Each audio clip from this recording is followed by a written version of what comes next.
السلام علیکم ساتھیوں حاضر ہوں میں آج اور ایک اور نئے ہیرو کی کہانی لے کر۔ آج ہم جس کے بارے میں بات کریں گے اس کا نام ہے سلطان نور الدین زنگی۔ نور الدین زنگی کے بارے میں بہت سارے لوگ جانتے ہیں اور بہت سارے ایسے بھی ہوں گے جو نہیں جانتے ہوں گے، تو اسی وجہ سے میں نے ویڈیو بنائی ہے۔ آپ سبھی لوگ اس کو زیادہ سے زیادہ شیئر کریں اور اپنے بھائیوں کو بھیجیں جو اس مہان شاشک کے بارے میں لوگ جان سکیں جس سے۔ ٹھیک ہے، تو ہم بات کرتے ہیں نور الدین زنگی کی۔ سلطان نور الدین زنگی کی پیدائش 1118 عیسوی میں ہوئی تھی۔ ان کے والد کا نام امام الدین زنگی تھا۔ یہ زنگی سلطنت کے ایک بادشاہ تھے۔ انہوں نے 1146 سے 1174 تک سیریا پر شاشن کیا تھا۔ ان کے والد امام الدین زنگی کی ہتیا کے بعد 1146 میں انہوں نے سلطنت کی باغ ڈور سنبھالی۔ ان کے والد امام الدین زنگی نے بھی اپنی پوری زندگی اسلام کے دشمنوں کے خلاف جہاد میں گزاری اور ان کی تربیت ان کے والد امام الدین زنگی نے اسی طرز پر کی تھی کہ بڑے ہو کر اسلام کی خدمت کریں۔ اس لیے ان کا شمار آج تاریخ میں عظیم ترین لوگوں میں ہوتا ہے، لیکن حیرت کی بات یہ ہے کہ ہم میں سے بہت سے لوگ اس مہان ہیرو کو نہیں جانتے۔ دوستو، ان کی حیثیت کا پتہ تو اسی بات سے لگ سکتا ہے کہ ان کو خود آقا کائنات رسول اللہ صلی اللہ علیہ وسلم نے خواب میں تشریف لا کر ایک فریضے کو انجام دینے کے لیے حکم دیا تھا۔ کچھ روایتوں میں یہ بات بھی ہے کہ آقا ان کے خواب میں خود نہ آ کر کسی دوسرے کے خواب میں آئے تھے اور اس کے تھرو ان کو حکم دلوایا۔ ٹھیک ہے، آپ سوچیں کہ وہ شخص کتنا خوش نصیب ہوگا کہ جس کے لیے آقا نام لے کر حکم دیں۔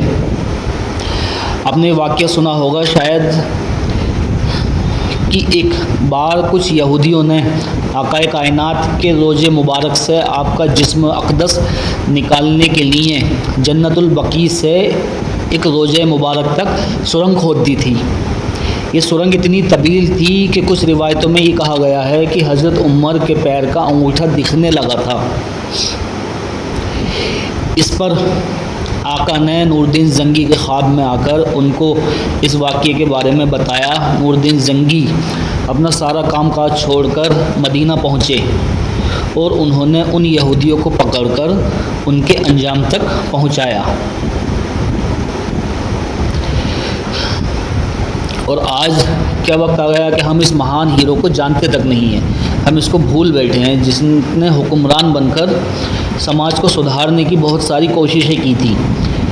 انہوں نے لوگوں میں مبلغین کو پھیلانا شروع کیا جس سے فساد اور بدعنوانی کا خاتمہ کیا جا سکے، اور تجارتی تحریکوں کی حوصلہ افزائی کی، عدالتوں میں سدھار کیے اور ایسے نیک ججوں کو رکھا جس سے لوگوں میں نئی امید پیدا ہوئی اور لوگوں نے اس نیک حکمران کے ساتھ کھڑے ہونے میں اہمیت دی۔ ٹھیک ہے، اب اور آگے دیکھتے ہیں۔ انہوں نے دمشق کے حاکم کو اس وقت صلیبیوں کے حملوں سے بچایا جب باقی مسلم حاکم عذر پیش کر کے دور خاموش کھڑے رہے تھے۔ اس پر نور الدین زنگی نے 2 بار دمشق کو صلیبیوں سے بچایا اور دونوں ہی بار صلیبیوں سے بچا کر اس کے موجودہ حاکم کو ہی دے دیا۔ اس کے بعد نور الدین زنگی نے بالابک اور طرابلس کو عیسائیوں کے ہاتھوں سے چھڑایا۔ اس سے ان کی شہرت مشرق سے مغرب تک پھیل گئی۔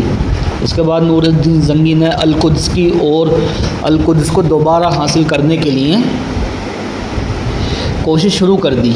اس کے لیے انہوں نے فلسطین کے جنوبی شہر اسقلان پر قبضہ کرنے کی یوجنا بنائی۔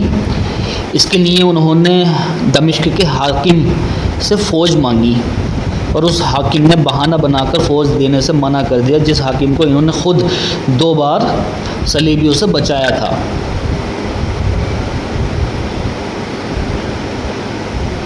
اور ساتھ ہی ساتھ انہوں نے صلیبیوں کو یہ مخبری بھی کر دی کہ نور الدین زنگی اسقلان کو فتح کرنے کی یوجنا بنا رہے ہیں۔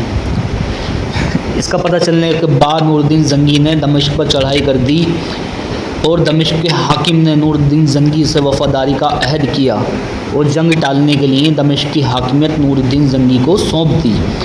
یہاں نور الدین زنگی نے عدل و ایمانداری کے ساتھ میں حکومت کی نور الدین زنگی نے صلیبیوں کے ساتھ بہت سی لڑائیں لڑیں، لیکن ان سب لڑائیوں میں حریم کی جنگ تاریخ میں بہت بڑا مقام رکھتی ہے۔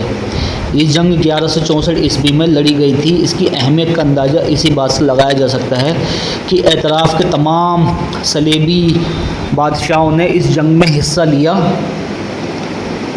لیکن اللہ نے نور الدین زنگی کو ہی اس جنگ میں بھی فتح بخشی۔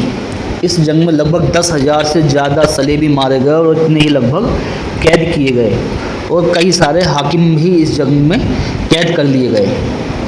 صلیبیوں کے عرب دیشوں میں داخل ہونے کے بعد انہوں نے اس سے بڑی ہار نہیں دیکھی تھی۔ اس ہار سے صلیبی سلطنت کی بنیادوں میں درار آ گئی، پورا یورپ اس خبر سے ہل گیا۔ اس کے بعد صلیبیوں کے دل میں نور الدین زنگی کا خوف بیٹھ گیا۔ اب اس کے بعد نور الدین زنگی نے مصر کی اور رخ کیا، کیونکہ مصر فلسطین کے قریب تھا اور صلیبیوں کی نگاہ بھی مصر پر تھی۔ مصر میں اس وقت فاطمیوں کی حکومت تھی، جو گمراہ اسماعیلی عقیدے کے پیروکار تھے، لیکن مصر کی لوگ، عوام مصر جو تھی وہ سنی مسلمان تھے۔ خود مصر میں اس وقت وزیروں نے بغاوت کر رکھی تھی، اور ایک بڑے وزیر شاون نے سیریا میں پناہ لی۔ اسی کی مدد سے نور الدین زنگی نے مصر کو فتح کیا۔ پہلے تو یہ شاور کو ہی دے دیا تھا، لیکن بعد میں شاور سے جب فلسطین کو فتح کرنے کے لیے مدد مانگی گئی تو شاور نے بھی آناکانی کی، اس لیے نور الدین زنگی نے مصر کو پھر اپنے قبضے میں لے لیا۔ اس کے بعد سلطان صلاح الدین آئے، انہوں نے مسجد الاقصی کو فتح کیا، لیکن مسجد الاقصی کو فتح کرنے کی بنیاد ڈالنے والے نور الدین زنگی ہی تھے۔ انہوں نے فلسطین کے اطراف میں چاروں طرف اپنی سلطنت کو پھیلایا اور فلسطین کو فتح کرنے کی نیو ڈالی، اور ساتھ ہی صلاح الدین کی پرورش بھی اسی مقصد سے کی۔ ان کو بچپن سے ہی مسجد الاقصی کو صلیبیوں سے آزاد کرانے کی تعلیم دی گئی تھی۔ تو ساتھیوں، میں نے آپ کو کچھ نور الدین زنگی کے بارے میں بتایا۔ کچھ لوگ جانتے ہوں گے، کچھ شاید نہ جانتے ہوں، لیکن جو میں جانتا تھا میں نے آپ کو بتایا شارٹ میں۔ اب ان کی زندگی کو میں پورا تو بیان نہیں کر سکتا، اور ہو سکتا ہے جو میں نے بتایا ہے اس میں بھی کچھ غلطیاں ہو گئی ہوں، تو اللہ غلطیوں کو معاف فرمائے اور ہمیں ایسے اسلام کے خادموں سے محبت عطا فرمائے۔ تو دوستو، چینل کو سبسکرائب کر لینا اور ویڈیو کو زیادہ سے زیادہ دوستوں کے بیچ میں شیئر کرنا، جس سے لوگ زیادہ سے زیادہ نور الدین زنگی اور اسلام کے ہیرو جو گزرے ہیں ان کے بارے میں جان سکیں۔